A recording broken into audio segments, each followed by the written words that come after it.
ਓਏ ਹੋਏ ਹੋਏ ਹੋਏ।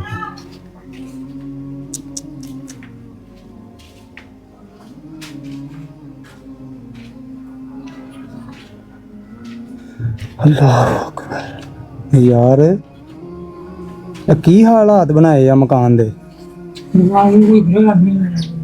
ਨਹੀਂ ਤੂੰ ਮੈਨੂੰ ਜਾਣਦਾ, ਮੈਂ ਬੜਾ ਛੋਟਾ ਜਿਹਾ ਸੀਗਾ ਜਦੋਂ ਦਾ ਮੈਂ ਤੁਹਾਡੇ ਇਸ ਘਰ ਚ ਆਉਂਦਾ ਹੁੰਦਾ ਸੀ।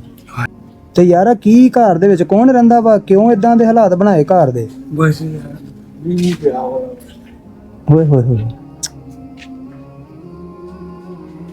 ਇਹ ਤੇ ਬੜੀ ਖਸਤਾ ਹਾਲਤ ਹੋਈ ਆ ਯਾਰ ਮਕਾਨ ਦੀ। ਤੇ ਹੁਣ ਆਪ ਕਿੱਥੇ ਸੌਣਾ ਵਾ? ਉਹ ਤਾਂ ਬਾਹਰ ਹੀ ਮਾਂ ਮੁੰਜੀ ਹੈ, ਉਹ ਤਾਂ ਬਾਹਰ ਬੈਠ ਰਹਾ।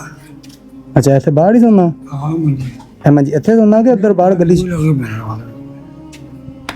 ਹਾਂ ਮੁੰਜੀ ਤੇ ਬੈਠ। ਤੇ ਕੰਮ ਕੀ ਕਰ ਰਹੇ ਅੱਜ ਕੱਲ? ਕੰਮ ਕੰਮ ਕੋਈ ਕਿਤੇ ਆਈ ਨੂੰ ਲਾਲ ਕਿਸੇ ਨੇ ਲਾਇਆ ਕਿਸੇ ਨੇ ਜਾ ਉਹਦੇ ਲੱਗੀ ਰਿਹਾ ਜਾ ਉਹ ਮੁੰਡੇ ਲਿਆ ਗਏ ਕਹਿੰਦਾ ਗੱਲ ਨੂੰ ਲਾ। ਤੇ ਕਿੰਨੀ ਦੇਰ ਤੋਂ ਆਹ ਹਾਲਾਤ ਆ ਮਕਾਨ ਦੇ? ਹੁਣ ਵੀ ਮਾਂ ਬਾਹਰ ਸਭ ਨੂੰ ਚੱਲਦਾ ਹੈ। ਬਾਰਿਸ਼ਾਂ ਬੁਰਸ਼ਾਂ ਦੀ ਵਜ੍ਹਾ ਤੋਂ ਕੰਮ ਖਰਾਬ ਹੋ ਗਿਆ। ਤੈਨੂੰ ਕੋਈ ਕੰਮ ਸ਼ੁਰੂ ਕਰਵਾ ਦੀ ਅਸੀਂ? ਕੋਈ ਬਾਤ ਨਹੀਂ ਪਾਣੀ ਮੂੰਹ ਦੇ ਵਿੱਚ ਕੋਈ ਨਾ ਹੋਵੇ। ਭਾਂਡੇ ਭਾਂਡੇ ਕਿਹੜੇ? ਪਾਣੀ ਖਲੋਣੇ ਨੂੰ ਭੇਜਾ ਦਾ ਖਲੋਣੇ ਅੱਛਾ ਖਿਲੌਣੇ। ਉਸੇ ਭੇਜਾ ਦਾ ਬੈਠ। ਹਾਂ ਹਾਂ ਖਿਲੌਣੇ। ਅਗਰ ਉਹ ਤੁਹਾਨੂੰ ਖਿਲੌਣੇ ਲਗਾ ਦਈਏ, ਕਿਤੇ ਦੁਕਾਨ ਬਣਾ ਦਈਏ ਜਾਂ ਕੋਈ ਰੇਹੜੀ ਦੇ ਉੱਪਰ ਲਗਾ ਦਈਏ ਤਾਂ ਕੰਮ ਕਰ ਲਿਆ ਕਰੋਗੇ? ਅਜੂ ਕਰ ਠੀਕ ਆ ਕੰਮ। ਠੀਕ ਹੈ। ਤੇ ਹੁਣ ਦਿਹਾੜੀ ਜਿੱਥੇ ਜਾਂਦੇ ਆ ਉੱਥੋਂ ਕਿੰਨੇ ਪੈਸੇ ਦਿਹਾੜੀ ਲੈਂਦੇ ਆ? ਦਿਹਾੜੀ ਕੋਈ 500 ਦੇ ਕੋਈ ਆ ਜਾਂਦਾ ਹੈ। ਚੱਲ ਤੂੰ ਮੇਰਾ ਭਰਾ ਪਰੇਸ਼ਾਨ ਨਾ ਹੋ। ਇਹ ਪਰੇਸ਼ਾਨ ਹੋ ਤੂੰ ਨਾ ਇਹ ਫੜ, ਇਹ 1000 ਰੁਪਇਆ ਤੇਰੀ ਦਿਹਾੜੀ ਹੈ। 1000 ਰੁਪਏ ਦੀ ਕੁਛ ਹੈ ਖਾ ਪੀ ਲੈ, ਠੀਕ ਆ ਮੇਰਾ ਭਰਾ। ਤੇ ਇਨਸ਼ਾਅੱਲਾ ਤੈਨੂੰ ਨਾ ਅਨ ਕਰੀਬ ਹੀ ਕੋਈ ਕੰਮ ਸ਼ੁਰੂ ਕਰਵਾ ਕੇ ਦਿੰਦੇ ਆ। ਨਾਮ ਕੀ ਸੀ ਤੁਹਾਡਾ? ਮੇਰਾ ਨਾਮ ਆਫੀ ਅਬਦੁਲ ਹੀ ਹੈ। ਹਫੀਜ਼। ਹਫੀਜ਼ ਔਫੀ ਕਹਿੰਦੇ ਤੁਹਾਨੂੰ।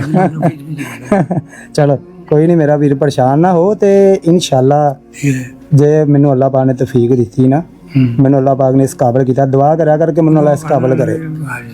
ਤੇ ਮੈਨੂੰ ਅਗਰ ਅੱਲਾਹ ਨੇ ਇਸ ਕਾਬਲ ਕੀਤਾ ਨਾ ਤੇ ਮੈਂ ਤੁਹਾਡਾ ਇਨਸ਼ਾਅੱਲਾ ਜਿਹੜੀ ਛੱਤ, ਇਹ ਤੁਹਾਡਾ ਜਿਹੜਾ ਵਾਸ਼ਰੂਮ ਤੇ ਇਹ ਤੁਹਾਡਾ ਜਿਹੜਾ ਨਲਕਾ, ਤੇ ਮੈਂ ਤੁਹਾਨੂੰ ਸੈੱਟ ਕਰਵਾ ਕੇ ਦਊਂਗਾ।